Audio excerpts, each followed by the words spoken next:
bonjour à tous, à toutes et à tous.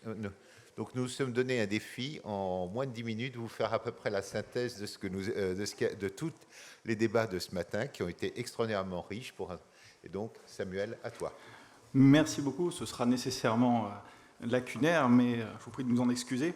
Cependant, le premier constat qui s'est imposé à nous, c'est celui de l'urgence. Le titre a été donné dès le programme, ne perdons pas de temps. Il semble que cette dimension a été confirmée dans beaucoup, sinon la totalité des propos de ce matin. Quelques indicateurs, on rappelle les taux d'effort des ménages, 30 à 50% des budgets selon les surfaces logements. Une question démographique pendante avec une forte croissance des segments de marché les plus fragiles, que ce soit les jeunes et en particulier les personnes plus âgées. Ou encore, on l'a vu, malgré une apparente stabilité du ratio coût de logement-revenu, une paupérisation accrue des locataires en particulier. Donc ces quelques points d'alerte ont finalement motivé l'ensemble du propos. Et dans la logique de la matinée, il y a eu une construction assez habile qui a été menée, puisqu'il a été fait le choix de partir d'expériences terrain bien concrètes. Le Pays Basque, la Bretagne, des expériences qui ont permis de prendre la mesure de la tension dans les territoires. On a enchaîné, on l'a vu et je l'ai annoncé, sur une focalisation sur les générations et les inégalités intergénérationnelles, puis sur un problème croissant dans la formation des prix, qui est le coût du foncier et son contexte de raréfaction actuelle. Alors bien sûr, on ne peut pas résumer chaque table ronde, ce serait beaucoup trop long et ce serait un peu indisposé, celles et ceux qui, nombreux, ont participé à la matinée. On a donc choisi de faire un jeu de ping-pong, d'aller-retour avec Jean-Michel, sur quelques-unes des dimensions qui étaient transversales aux trois tables rondes. Et on conclura sur les solutions nombreuses qui ont été suggérées, des innovations qui sont évidemment à remettre au débat, un débat fortement politique, bien entendu. Donc Jean-Michel, je t'en prie, pour ces dimensions. Première tendance transversale, ça s'appelle le temps. Alors le temps, je vais vous en donner deux exemples. C'est l'opposition entre le court terme et le long terme. Premier court terme, c'est le court terme de la puissance publique en matière dans de multiples opérations, y compris lorsqu'il s'agit de se rendre propriétaire du foncier. On a une obligation, on a une annualité budgétaire qui s'applique, et donc on est dans le court terme. Face à cela, on a des marchés financiers. On a vu un certain nombre de terrains ont été achetés il y a ça 20, 30, parfois même 40 ans, à mesure que de toute façon les taux d'intérêt commençaient à baisser, que l'argent devenait moins cher et donc qu'il y avait une perspective de plus-value qui pouvait se faire. Autre exemple de court-termisme, long-termisme, parlons de la génération des 60-75 ans. C'est la catégorie qui va exploser. Donc de cette catégorie, il y a des besoins qu'on peut d'ores et déjà programmer, puisque de toute façon, cette catégorie 60-75 ans, elle ne va pas aller en EHPAD, en tout cas pas tout de suite. Par contre, elle va avoir besoin progressivement d'adapter son logement. Face à cela, court-termisme des seniors, ils vont refuser jusqu'au moment, on a parlé du désir de jeunesse, mais également, ils n'ont pas envie d'anticiper, et quand les aides sont nécessaires, elles arrivent évidemment beaucoup trop tard, et donc ceux qui auraient pu en bénéficier, à ce moment-là, se rendent compte que le temps leur est compté. Je veux dire que l'un des éléments clés, et ça c'est commun à toutes les politiques du logement, c'est un verbe, ça s'appelle anticiper. Face au temps, il y a nécessairement l'espace. L'autre catégorie qui est apparue, elle est très intéressante, et le mot a été employé, je pense, par la totalité des intervenants, c'est la notion de tension. Et on pense aux zones tendues, détendues, par exemple, qui semblent quelque peu se vider de sens par rapport à, finalement, une tension qui se généralise à l'échelle géographique nationale. Alors, bien sûr, ce n'est pas une tension en valeur absolue, si on compare l'offre, la demande et les niveaux de prix, mais bien en valeur relative, en fonction des capacités des marchés locaux. Et cette tension doit inclure maintenant, en particulier, des dimensions supplémentaires, le desserrement des ménages, on l'a entendu, et l'inadaptation de certaines offres de logement au désir du marché. Donc tout cela, évidemment, relativise des découpages spatiaux peut-être un peu trop caricaturaux. D'autres catégories ont été bien relativisées.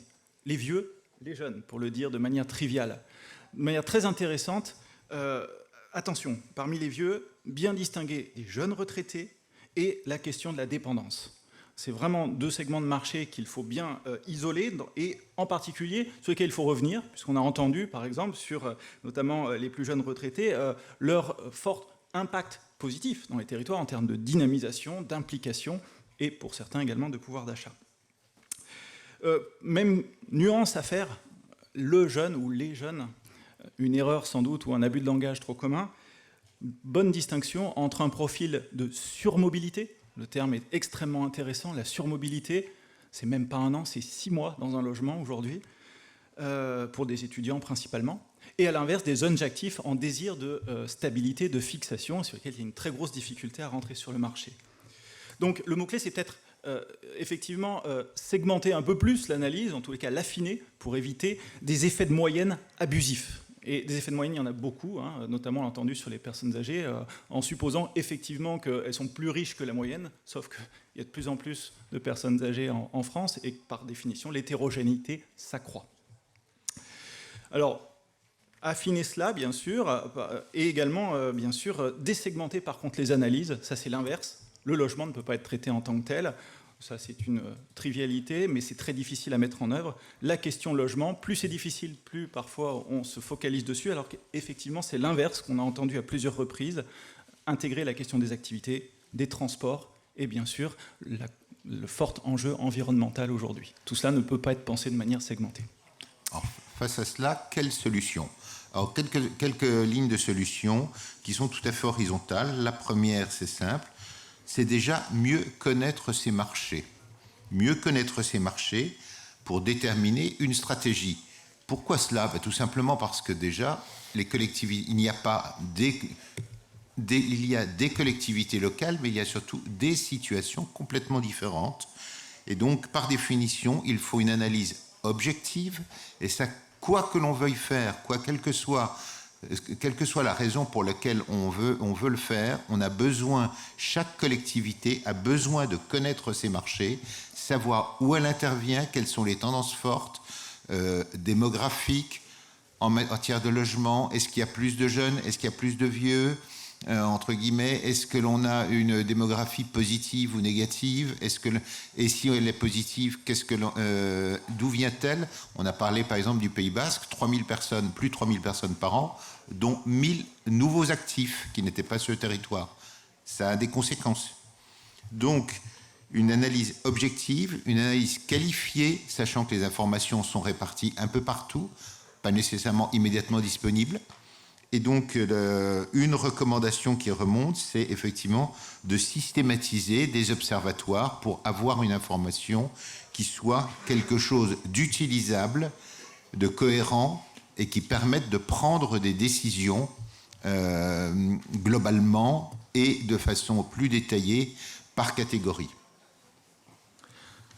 En ce qui concerne les jeunes, les propositions qui ont été faites en la matière ont d'abord eu pour objet de rappeler que l'effort de production d'un certain nombre de types de logements ne suit pas la demande et il était question de se focaliser l'effort sur des résidences temporaires de type Crous, foyer de jeunes travailleurs, pour suivre le rythme et ce besoin de surmobilité qui s'affirme de manière de plus en plus soutenue. Également des petites typologies de surface, puisque c'est là qu'il y a la plus forte concurrence. On a évoqué les Airbnb et les logements saisonniers. Cependant, en insistant aussi sur la mobilisation du parc social et ou du mouvement HLM dans cet effort. Et dans ce segment-là en particulier, une deuxième adaptation possible, c'est de mobiliser tant le stock que le flux sur des logements adaptés à des colocations, à des implantations de plus courte durée que la temporalité de séjour dans le parc HLM actuel ou le parc social, parce que les outils se sont affinés, ils existent et qu'il y a un savoir-faire, et peut-être aussi que cela permet une adaptation à moindre coût, notamment en termes de construction. Pour les jeunes, c'est une chose. Pour les personnes âgées, comme on vous l'a dit, la grande tendance démographique à venir, ça va être une relative stabilité des personnes rentrant dans le grand âge, alors que ce qui va exploser, ça c'est la démographie qui nous le dit, c'est la catégorie 60, 75, 80. C'est-à-dire qu'on a des gens qui vont être en pleine forme et qui vont progressivement avoir des premières faiblesses, mais absolument pas, alors que la population, disons, qui va rentrer en dépendance va être relativement stable. Donc, ce qui fait que plusieurs acteurs, quand on en parle, ont appelé à plutôt une loi vieillissement qu'une loi grand âge. Alors, qu'est-ce que ça veut dire? Qu'est-ce qu'on mettrait dans une loi vieillissement? Écoutez, c'est simple, quelques idées. Premièrement, inciter mécaniquement à l'adaptation. On l'a dit tout à l'heure, on a les jeunes retraités, les jeunes seniors sont des gens actifs, ils ont une vie sociale, ils ont une vie sociétale, ils ont une vie associative, ils ont souvent une vie politique aussi. Laissons-leur le temps, mais en même temps, permettons-leur, tant qu'il en est encore temps, vous voyez, quand on parlait tout à l'heure du temps, la notion, c'est de les inciter à s'adapter. Alors, quelles ont été les idées? C'est tout simplement déjà un crédit d'impôt, plutôt qu'une aide qui pourrait être accordée pour... Et ce crédit d'impôt, autre proposition, pourrait être transférable aux descendants, puisque naturellement, on sait que les gens vont, on l'a vu tout à l'heure, vont retarder le moment au maximum de pouvoir faire les travaux d'adaptation de leur logement, et quand ils vont en avoir besoin, ce sera trop tard. Donc, puisque à ce moment-là, que les descendants puissent les aider et puissent les inciter à le faire. Une autre idée pourrait être, le cas échéant, de leur suggérer, à partir de 70 ans, d'avoir un rendez-vous avec les entreprises spécialisées pour faire les travaux d'adaptation nécessaires. Autre idée, c'est le cumul de l'APA, à la fois sur les travaux et les aides. Aujourd'hui, quand l'APA ne peut être utilisée qu'à un des deux objets, soit faire des travaux, soit recevoir une aide à domicile. Or, par définition, les gens ont besoin des deux. S'ils commencent à... Et donc, pourquoi limiter à cela? On peut effectivement cumuler. Dernière idée qui avait été évoquée, c'est la patrimonialisation des droits à la retraite. En fait, pour le dire en termes moins techno, qu'est-ce que ça veut dire? On constate simplement que beaucoup de femmes, puisqu'il s'agit massivement de femmes, ont arrêté de travailler pendant un certain temps pour élever leurs enfants. Donc, ça veut dire qu'elles ont des droits à la retraite insuffisants. Et l'une des propositions qui a été faite, mais je pense que ça serait un sujet de débat enflammé au Parlement, comme ça l'a été ce matin en réaction, ça serait tout simplement de patrimonialiser les droits à la retraite pour assurer à chacun des deux un revenu et une retraite suffisante.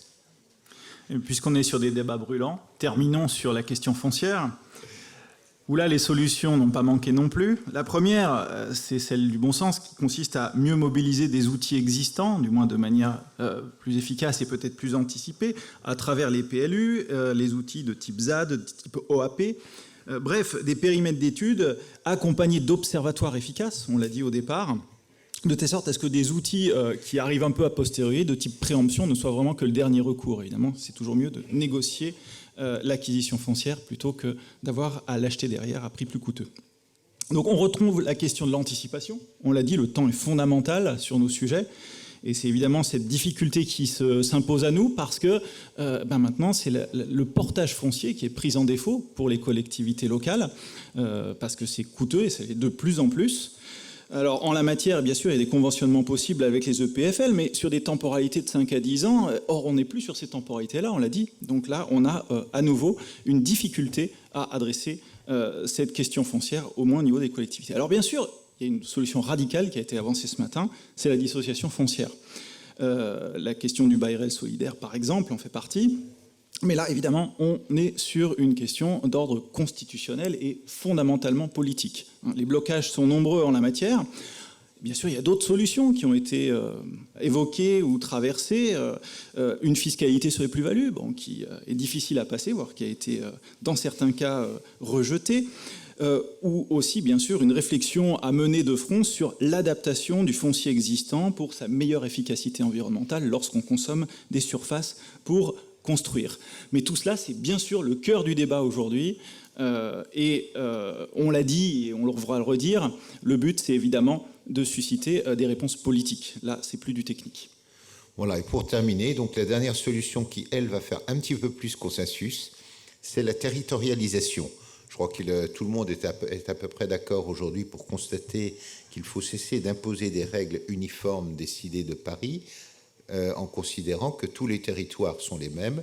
Non, les territoires sont différents. Il y a des différences entre territoires, il y a des différences entre non seulement la situation des territoires, la trajectoire, mais aussi les perspectives des territoires. Donc, des règles uniformes sont considérées à peu près partout comme totalement inadaptées. Et donc, la proposition qui remonte, c'est tout simplement de territorialiser au maximum les politiques de l'habitat au sens large du terme. Donc, ça veut dire adapter les outils nationaux aux besoins des territoires, c'est-à-dire que l'État cesse de décider de façon détaillée quels seront les outils, comment on les utilisera et comment ils devront être faits, en se disant qu'ils s'appliquent partout de la même façon sur les territoires, qui fixe un cadre général et après que les territoires puissent s'emparer de ces outils. Deuxième chose, c'est que les territoires puissent effectivement créer eux-mêmes leurs propres outils chaque fois que c'est nécessaire. On a eu quelques beaux exemples qui ont été pris ce matin, notamment au Pays Basque. Continuons et développons-les. Bretagne aussi, du reste. Troisième chose, c'est évidemment donner aussi, et ça il ne faut jamais l'oublier, les moyens humains aux territoires. Parce qu'il y a évidemment des territoires qui, vu leur taille, vu leurs compétences, peuvent parfaitement se débrouiller par eux-mêmes. On sait aussi qu'il y a certains territoires qui sont beaucoup plus démunis parce qu'ils n'ont pas les compétences humaines, pas les compétences intellectuelles, financières et autres pour exercer leur...